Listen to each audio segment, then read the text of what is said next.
Alrighty, folks. Well, I tried to do another gig in Antalya. This was the second year I tried, but I never tried. At least with the last year, I did actually create an event page, and 20 people said they were going to turn up, so I never bothered flying it or anything like that. And then they never turned up, so that was pretty shit. So this time, I was doing it at King Bar, and they says, kind of, aren't too keen on me doing comedy or whatnot, or they weren't explicitly fucking exuberant about me doing it there. So I was walking about Kaleiçi, and I bumped into, I was walking past Goblin Bar, so I says to them, can I do an event at your bar, would that be alright? I might do a bit of comedy and that. And as I was talking to this guy, my Turkish is fucking shit, and his English wasn't so good. So I was trying my best to explain it, and this guy beside me kept on shoving this fucking iPhone right in, like that, fucking shoving an iPhone right there. I'm like, get the fuck with your iPhone, this is just problem, pal, you can? So basically, after a while, I said, no, he's going, yeah, Kanoosh, Ken, talking to the iPhone. So this guy went away to get a bit of paper so I could get his email address, because I could communicate with him not too bad, you can? I thought he was wanting me to type in shit and translate it through Google Translate. But apparently, he wasn't wanting to do that, he was wanting me to speak into it, and then magically, the fucking Turkish appears underneath it just when you speak it.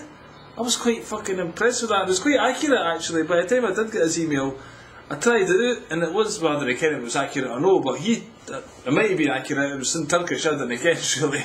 So basically, that was that yin. But then this guy started doing, you know, like in the New Zealand rugby players, they do the haka, whatever it's called, they go haka, haka, haka, haka, haka, haka, haka. This guy started doing it like right in my fucking face.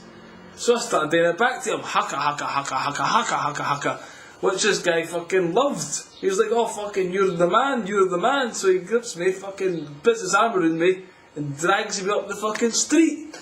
I'm walking up the street to the next place, and there's 2 cups of tea sitting there, and there's one guy sitting there, and the guy's like, here a cup of tea. And I says, alright then, so I sat down. It turns out he had a kind of cafe bar type place, not bar, it was a cafe. So he sits down drinking his lukewarm tea that was obviously his, but he was doing it at the other bar. So anyway, says it's a bit cold and that, so he made me another tea. And as we're talking there, he done the typical thing in Turkey, where are you fae, what you doing in Turkey, how many wanks did you have today, did you wipe your arse, was it fucking a smoothie or was it a fucking 10 wiper? You can basically delve into every fucking topic going. And I wasn't wanting to give too much info away because I can't be arsed with just total fucking invasion of privacy. Fortunately, I didn't give away too much because the guy sitting beside me turned out was a fucking off-duty policeman. It was a captain, apparently. So, but then the guy says to me, come on, you can do your comedy show in here and here. So I walked into his bar, this cafe place, and I said, this is alright. Fucking Nob would do alright in here, it's quiet. Fucking I can do whatever I want. So I says, alright, I'll come back tomorrow and we'll attempt a comedy show, shall we? I'll check out the passers-by and try and drag them in. I'll just do private shows to 2 people and see how that goes. Still 2 people more than I had at the last gig. So, unfortunately though, the next day I couldn't afford, I only had 2 lira, and it cost 2 lira bus fare to get there, 2 lira back, so I wasn't want to take the risk in case I never got any customers and never got any money. So basically, 3 days later, when I had a little bit of dosh, I basically went there on the Saturday, and I got there at 4 o'clock and set up all my gear and all that, and fucking sat outside and seen if I could grab any passers-by, but there wasn't very many English speakers. It was mainly Asians, Germans and Turkish going by. So I sat there for a few hours and realised it was going to be a non-starter. Perhaps I should have actually advertised the event, and I hadn't a real plan of what I was going to do anyway, so I just says, oh fuck this for a laugh. I had this big huge bag, packed it all back in, says, and as I was standing out there, the barman, the King Bar, drove by in his motorbike. He says, come down to King Bar. So when he did that, about an hour later, I says, oh fuck it, that must have been a sign to go down to King Bar. So I went down there, met the event, he's sitting with some guys that own some boats, and he started telling me, aye, you should organise some boat tours and that, Nob, you can, that'd be quite a good laugh. So I says, aye, alright, I'll maybe do that. But then, I decided to go for a wee walk, so I left my big bag there and fucking walked around Kaleiçi, bumped into some friends of mine, Mehmet and Umit, who used to work in Adabar, the best bar ever. So I sat with them, and as I was sitting in, this guy there who I used to ken for Adabar, he had a litre bottle of fucking homemade vodka that his friend, his mother lives in Ukraine, and had made him that, and he got him as a present. So we're sitting in the bar, and I had to splash out. I got one beer at this bar, but I got about 6 small vodkas like that, fucking wafting them back. So that was quite a good laugh. And then I thought, right, what will they know? So I joined the other guys and went to fucking Roadhouse. I went to Roadhouse, I met some folks there, chilled out, and I says, I better go down to King Bar. I get down to King Bar, I met some folk there. There's this couple, basically, were going to get me, the girl wanted English lessons, which she was obviously pissed they were drinking raki, you ken, they offered me some of the raki, which I happily accepted.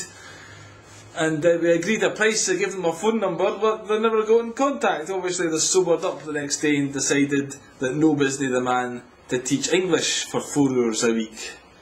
So that was that, and hitting the heat. And then after they left, I just says, oh fuck it, I'm going to go home myself. And then something interesting happened. Basically I'm walking home, and this guy starts fucking curb crawling beside me. You ken, I thought, fucking, I'm not wearing a short skirt. What's going on here? And the guy's like, get in the car, get in the car. I'm like, what do you mean, get in your fucking car? Who the fuck are you? He's like, jump in, jump in. So I went out and says, where are you going? He says, oh, I'm just driving. Well, if you're going somewhere, then fair dues, I'll get in your car, because at least you've got a plan. If you're just driving around looking for fucking rent boys, then I'm no your man for that. So I started walking a bit more, gets to the main road, fucking starts walking towards the bus stop, but I knew the bus was going to be there for at least an hour. So this guy fucking pulls up beside me again, jump in. I'm like, I'll get in the fucking back seat and I'll make sure the door's easily openable in case some shit goes down, you ken. So he jumps in the back seat, he starts taking off. I says, Conyalta, he says, oh, I'm going to Conyalta, alright, let's go. Starts going there, and then at one point, I made a joke or something, and he reached back, he was trying desperately to get me in the front seat. I was saying none of that. At one point, I shook his hand, right, he puts his hand back and he fucking kissed my hand. I was like, this is a bit fucking dodgy, this. Then I was like, Conyalta, this big roundabout, do this get, go straight forward, right? And the guy went to take a left turn. I was like, no you fucking don't, pal. No you fucking don't. So the traffic lights of this roundabout, I just fucking jumped out, because I was about halfway home by this time. I still had another fucking 5 kilometres to walk, right enough. Then I starts walking along the street. I think, thanking lucky stars that I never got fucking shafted, you ken? Then, about 10 minutes later, he comes up beside me and starts fucking asking me to get in again. I was like, no pal, we've been through this and I'm going to keep on walking. Fucking walked again for another 3 kilometres, then he appears again, this dude. Drives past me, goes up, turns around and comes back that way. I was like, there's something, if I'm going to get, I could be getting Rogered tonight, you ken, I'm just not up for that at all. My gig never happened, I didn't want it to go completely tits up my day, you ken.